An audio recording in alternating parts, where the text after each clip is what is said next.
Jólastóluna hér á leitandi.is. Við höldum áfram að kynna okkur þetta frábæra starf sem að fólkið í kirkjunni að vinna. Og hér eru komnir tveir ungir gestir. Það hann Danni frá Æskulýðssambandi Þjóðkirkjunnar og Guðjón Andri Reynisson. Við tölum við þig aðeins svona hérna á eftir. En þú að byrja þér, Danni. Getur þú sagt okkur aðeins frá ISK-þ? Er ég að fara rétt með þetta? Já, ISK-þ. ISK-þ stendur fyrir Æskulýðssamband Þjóðkirkjunnar. Já. Og þetta er svona samband sem hefur það að markmið að hugsa svona unga fólki í kirkjunni, bara alls þar á landinu og vera svona í málsvari fyrir þau. Og við sjáum til þess svona bara að æskulýðsfélögin gangi svona slétt fyrir sig þegar þetta koma það með einhver vandamál og alls konar. Við erum að halda viðburði og námskeið og erum svona, reynum svona að halda æskulýðsmálum gangandi. Og það er alveg fullt af félögum land allt og líka hérna í Reykjavík, þannig að það er eitthvað ISK-R? ISK-R, já. ISK-R stendur fyrir, það er þess erfiðara, Æskulýðssamband kirkjunnar í Reykjavík og prófastsdæmum. En það er svona meira höfuðborgarsvæðið og ISK-R er svona stóra byggpilsur. Og þetta er 30 félög, cirka? Já, cirka sem eru svona virk, síðan er svona mismunandi hvernig þau eru stödd. Þau eru svona 15 á höfuðborgarsvæðinu og 15 út á landi. Og hvað eru þau að gera? Við erum bara að gera alls konar. Við erum mikið að leika okkur, fara í alls konar leiki og alls konar viðburði og við erum með bænastundir og helgistundir og við erum svona markmið með æskulýðsstarfi er mikið svona, sjálfsstyrking, uppbygging. Við erum að vinna með svona jákvæða sjálfsmynd og jákvætt samfélag. Markmið með æskulýðsstarfi er að allir séu velkomnir, við erum þau sem við erum og við komum saman í kærleikssamfélagi, trúum á Jesú Krist og miðlum af því. En líka það bara skemmt okkur og hafa gaman. Af því að ég meina, kirkjan er ekki bara eitthvað sem er opin 11–12 á sunnudögum, en líka komum hana á virkum dögum og bara erum að leika okkur, sem er geðveikt. Og hvernig fer þetta fram? Það eru leiðtogar sem þá stjórna eða hvernig? Jú, það eru yfirleitt bara svona 2–3 leiðtogar í hverju félagi, sem mismunandi eftir kirkjum. Alls konar ungleiðtogar sem bara ungfólk sem er að læra að vera leiðtogar.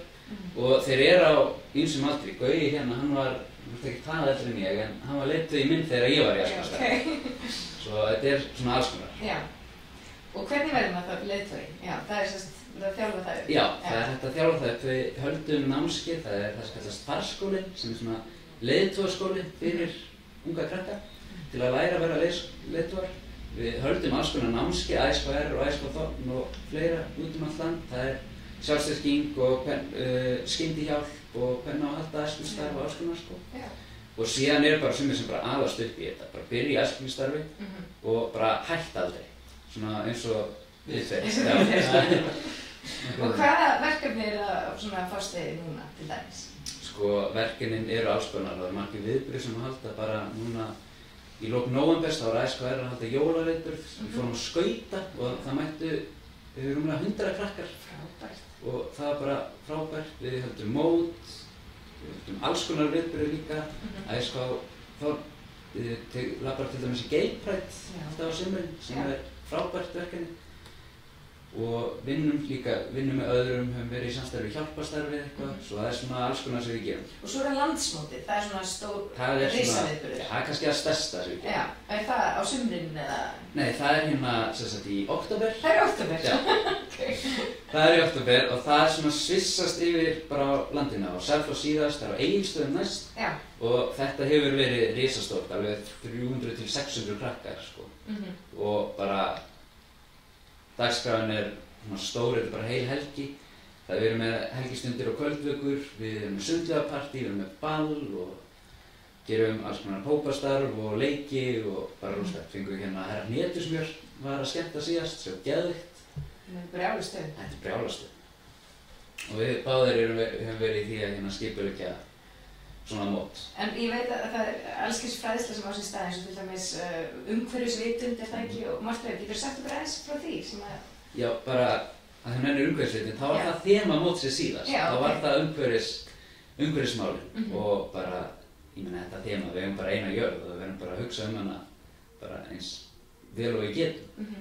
Og það er náttúrulega bara þessi hugsun er rosalega kristin í sjálfu sér umhverfisvæn, að við verðum að hugsa sköpunin. Og þetta hafi bæði verið að gera á landsmóti en líka bara félögin sjálf hafi verið að endurvinna eða saman pening eða gera einhver verkefni til að smiðla að bara umhverfismeðvitund og við erum með fræðslu sem stuðlar að því. Og eru allir eins og þessi 30 félög mætir maður bara, hvernig getur fólk komist að því, hvað í gangi á hverjum stað og skráðu sig? Þessi æskulýðsstörf eru vanlega bara fyrir unglinga sem eru svona 8. til 10. bekk.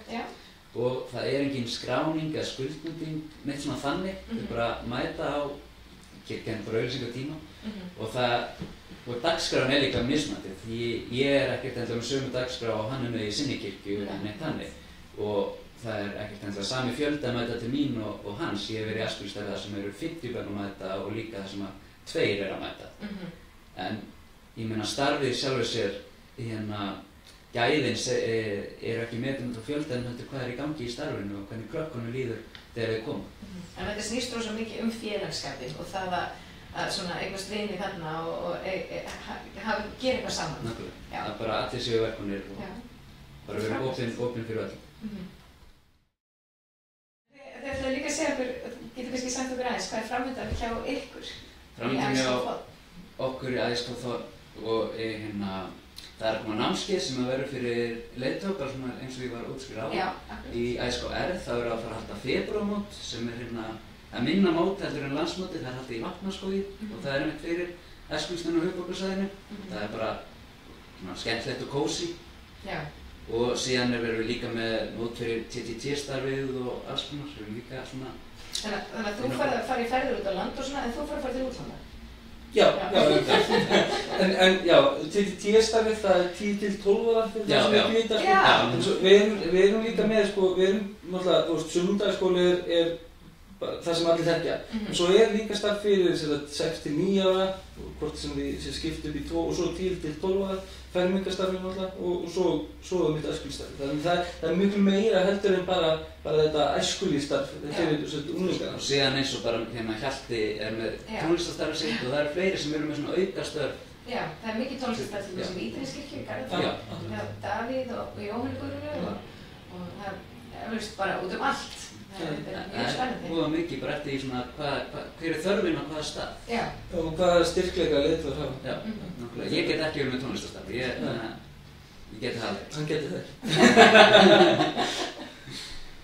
Og hver finnum við nánari upplýsingar þetta starf? Er það allt til á einhverjum einum? ÆSK og ÆSKR eru með heimasíður og við erum á Facebook líka. Upplýsingar fyrir störfin í hverju kirkjum yfirleitt bara hægt að finna á heimasíðum kirkjum. Hafið þið heyrt Google bara?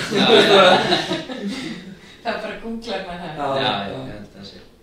Já, ég segi bara takk kærlega fyrir heimsóknina hingað í jólastofuna og gangi ykkur vel, gleðileg jól. Takk sömuleiðis. Og bara, áfram þetta frábæra starf hjá ykkur. Takk.